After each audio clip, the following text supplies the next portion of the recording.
The chamber of the House buzzed with restless energy as Representative Jasmine Crockett took her place behind the podium. All morning, the debate over education funding had been tense, each side of the aisle drawing clear battle lines. C-SPAN cameras slowly panned across the floor, capturing a room divided. Some lawmakers leaned forward following every word, while others tapped away on their phones or whispered quietly among themselves.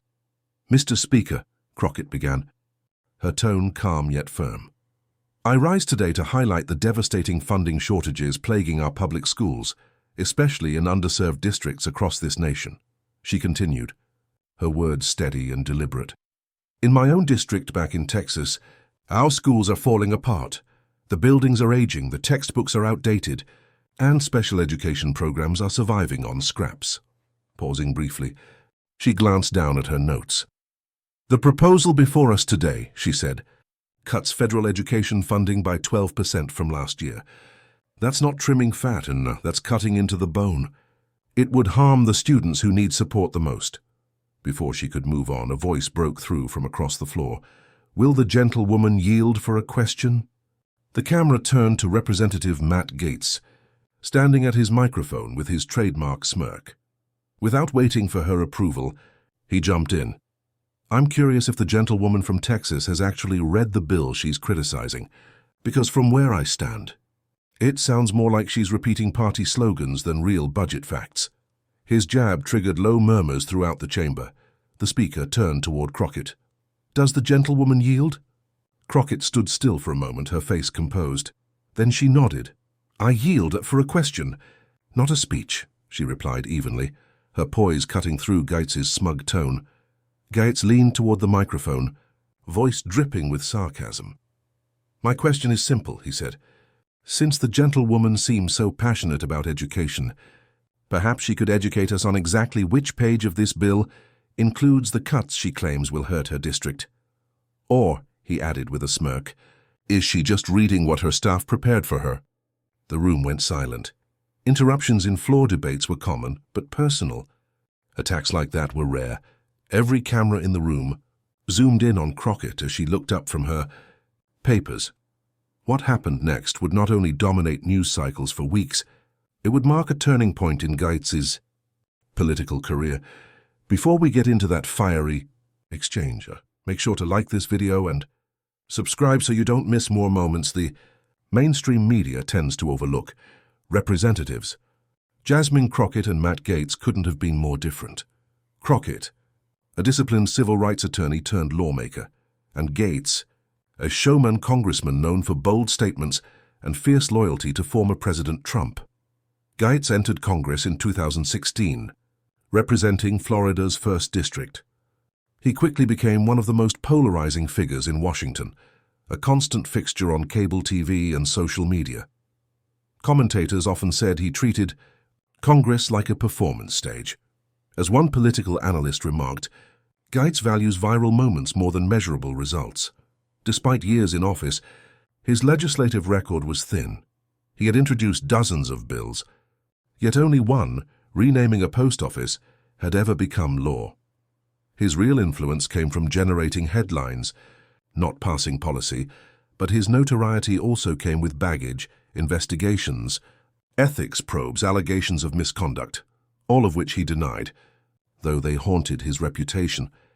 Crockett, on the other hand, had built her career on facts, discipline, and preparation. A former Texas state legislator and civil rights lawyer, she approached the House floor like a courtroom, structured, evidence-based, and laser-focused. "She doesn't just argue," one colleague said. "She builds a case, complete with data, logic, and receipts." These opposite styles, Gaetz's theatrics versus Crockett's precision, had created tension for months. Gaetz often interrupted her speeches, trying to throw her off balance. But this time, he was about to learn she was more than ready. The bill under debate that day, H.R. 4762, the Educational Opportunity and Excellence Act, was a Republican-backed proposal that would dramatically reshape federal education. Funding. Supporters claimed it would streamline bureaucracy and give more control to local governments. Critics warned it would gut critical education programs, especially those helping low-income and special needs students. As debate dragged on, both sides delivered predictable talking points, Republicans calling for efficiency and decentralization, Democrats warning of cuts to essential programs. But when Crockett spoke, she broke the pattern. Instead of relying on slogans, she had read and analyzed the entire 341-page bill, calculating the real-world impact for schools across the nation, including in Republican districts. Her staff had compiled detailed charts showing exactly how much money each district stood to lose. She had even reviewed Gaetz's own voting and attendance record, comparing his public statements on education with what he'd actually done in committee. Crockett doesn't just prepare remarks, one aide later said. She prepares for every possible interruption, like a chess player thinking 5 moves ahead. So when Gaetz interrupted her that morning, it wasn't an ambush, it was a trap he walked right into. As she looked up from her podium, the entire chamber fell quiet. Adjusting her glasses, she spoke calmly. "I appreciate the gentleman's question," she began. "And yes, I've read every single one of those 341 pages. She flipped through her notes. The education cuts begin on page 73, section 1042, and continue through page 189. They include a 22% reduction in Title I funding for low-income schools, elimination of the Striving Readers Literacy Program, and a 17% cut to special education grants. Lifting a printed report, she continued, "I also have district-by-district data showing the impact, including your district, Congressman. In Escambia County, Florida, schools would lose around $8.2 million, affecting over 15,000 students." You could hear a pin drop, but she wasn't done. "Since the gentleman questioned whether I've read the bill," she said, her voice steady, "perhaps we should discuss his level of involvement." Then she cited committee attendance records showing that Gaetz had missed 7 of 9 Education and Workforce Committee meetings where this very bill was discussed. Whispers rippled through the chamber. The Congressional Research Service also reports, she added, that Representative Gaetz has missed 61% of all education committee meetings since taking office. 1. Have the worst attendance records in Congress. Gaetz's confident grin faded. Crockett wasn't just defending her argument, she was dismantling his credibility.